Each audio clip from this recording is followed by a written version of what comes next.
A strong thunderstorm with gusty outflow winds will impact portions of south-central Box Elder and northwestern Tualatin counties through 4:15 p.m. Mountain Daylight Time.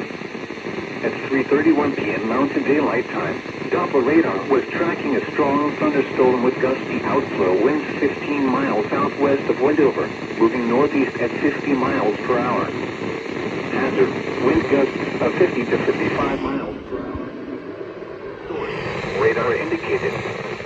Impact, gusty winds could knock down tree limbs and blow around unsecured objects. Blowing dust will reduce visibility.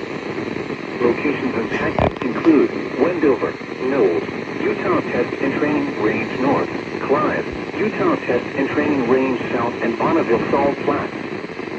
This includes Interstate 80 in Utah between mile markers 1 and 55.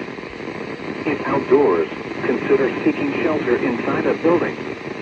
If traveling, slow down if visibility is reduced.